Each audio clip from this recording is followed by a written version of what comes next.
প্রিয় ছোট মণ্ডলী, আসসালামু আলাইকুম। সবাই কেমন আছেন? চলে আসলাম আজকে একটা নতুন ভিডিও নিয়ে। সেটা দেখলে অবশ্যই বুঝতে পারবেন যে আমাদের বর্তমান দিনাজপুরে বীরগঞ্জ অঞ্চলে কতগুলো মানুষ কিভাবে চলাচল করে, সেই একটি অংশ আজকের ভিডিওতে তুলে ধরেছি। তো সঙ্গে থাকুন পুরো ভিডিওর। তো বীরগঞ্জের ব্যস্ততম শহর, সেই শহরে ৩ রাস্তার মোড়। একটা রাস্তা চলে গেছে রানীশঙ্কল, হরিপুর, ঠাকুরগাঁও। আরেকটা রাস্তা চলে গেছে কবিরাজহাট, ২৫ মাইল, ২৮ মাইল। আরেকটা রাস্তা চলে গেছে ১০ মাইল, কান্তজি, রামপুর, ১৩ মাইল, দিনাজপুর। এই ৩ রাস্তার মোড়ে আমি আপনাদেরকে ভিডিও করে দেখাচ্ছি। এখানে একটা মূর্তি দেখতে পাচ্ছেন, হাতের ডান পাশে একটা পিস্তল নিয়ে দাঁড়িয়ে রয়েছে। এটাকে বলা হয় শহীদ মিনার মোড়। তো এই মোড়ে এই মূর্তিটা দেওয়ার কারণ হচ্ছে, এখানে হচ্ছে মুক্তিযোদ্ধার চিহ্ন রাখা গেছে। তো আপনারা দেখতেছেন দিনাজপুরে অনেক ধরনের অটো আছে, অটো বাইক চলতেছে, ভিডিওর মধ্যে দেখতে পাইতেছেন। এটা হচ্ছে একটা গরুর মাংস হোটেল, সামনে যেটা আপনারা দেখতেছেন। উপরে 3টা তার গেছে কারেন্টের, এটা দেখা যাচ্ছে। তারগুলো গাছে লাগে গেছে, যে কোনো সময় শীতকালে দুর্ঘটনা ঘটতে পারে। তো আমি দেখাতে চাচ্ছি যে কিরকম ব্যস্ত। এটা হচ্ছে সকাল 10টার সময় ভিডিও। সেই সময় অনেক ফাঁকা লাগতেছে। একটা বিআরটিসি বাস ঢুকলো। আসলে এখান থেকে দূরের গাড়িগুলো আসে, এখানে ব্রেক দেয় এবং অনেক যাত্রী নামায় দেয়। পাশে আপনারা দেখতেছেন বাম পাশে অনেকগুলো ওষুধের দোকান, ঠিক যেন ব্যাঙের ছাতার মতো দোকানগুলো অনেকগুলো বসছে। এগুলো হচ্ছে ঢাকায় যেমন কাউন্টার বসে, ঠিক সেরকম ওষুধের দোকান বসছে। এখানে বিভিন্ন ধরনের ওষুধ পাওয়া যায়। তো আমি যেই জায়গাটাতে আছি, সেই জায়গায় সন্ধ্যার সময় অনেক ভিড় হয়। প্রচুর গাড়ি, অটো, ভ্যান সবকিছু চলে এখানে। এখানকার মানুষগুলো সবসময় ব্যস্ত থাকে। সবাই সবার কাজে ব্যস্ত, কেউ কারোর দিকে তাকানোর সময় নেই। এমন একটা পরিস্থিতি হয় সন্ধ্যার সময়। তো আমার পাশে রাস্তার ওই পারে একটা হচ্ছে হালিমের দোকান এবং চটপটি পাওয়া যায় এখানে, অনেক সুস্বাদু খাসির মাংসের। তো আসলে খেতে পারেন। তো বিআরটিসি বাস থেকে যাত্রী নামতেছে, বিআরটিসি বরিশাল থেকে আসছে এখানে। তো এখান থেকে ঠাকুরগাঁও যাবে এই বাসটা। তো এখানে সব বাস আসে, থামানো হয় বীরগঞ্জে। তো আমি আপনাদেরকে দেখাচ্ছি যে বীরগঞ্জে আসলে এখানে নামবেন আর এখানে হালিম চটপটি খেয়ে যাবেন।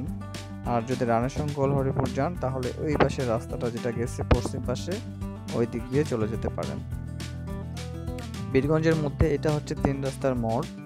তো এই মোড়ে অনেক লোক আসে, বাইরে থেকে যারা আসে এখানে নামে যায়। এটা হচ্ছে শহীদ মিনার মোড় বলে।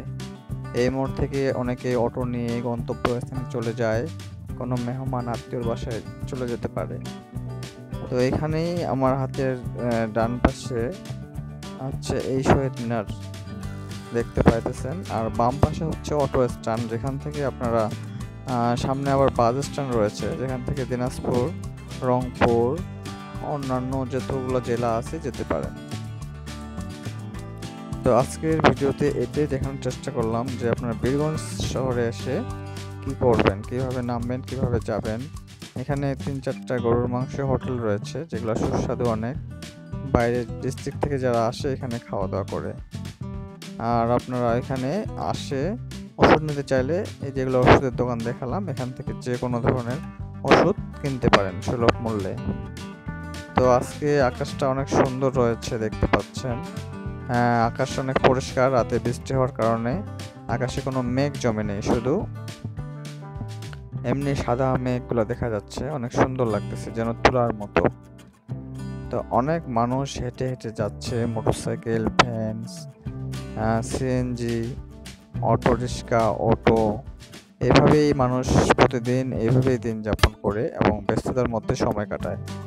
তো আপনারা যেখানে যান না কেন সাবধানে যাবেন এবং নিরাপদে গন্তব্যস্থানে পৌঁছবেন।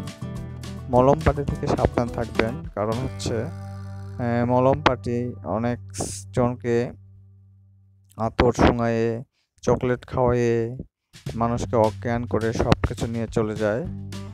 তাই এগুলো থেকে সাবধান থাকবেন। কোথাও গেলে অপরিচিত লোকের দেওয়া কোনো কিছু খাবেন না। তো আজকের এই গ্রামের শহর বীরগঞ্জ শহর দেখে কেমন লাগলো অবশ্যই কমেন্ট করে জানাবেন। আর হচ্ছে যারা নতুন তারা চ্যানেলটি সাবস্ক্রাইব করে রাখবেন। পরবর্তীতে আরও নতুন কোনো বাজার, নতুন কোনো জায়গা আপনাদের মাঝে তুলে ধরব। সেই পর্যন্ত সবাই ভালো থাকবেন এবং পরবর্তী ভিডিওতে আবার দেখা হবে। সেই সময় পর্যন্ত অপেক্ষা করুন এবং আবারও আপনাদেরকে জানাই প্রীতি ও শুভেচ্ছা। তো সবারই সুস্থতা ও দীর্ঘায়ু কামনা করে এখানেই আমার ভিডিও শেষ করতেছি। আল্লাহ হাফেজ। ধন্যবাদ সবাইকে আবারও।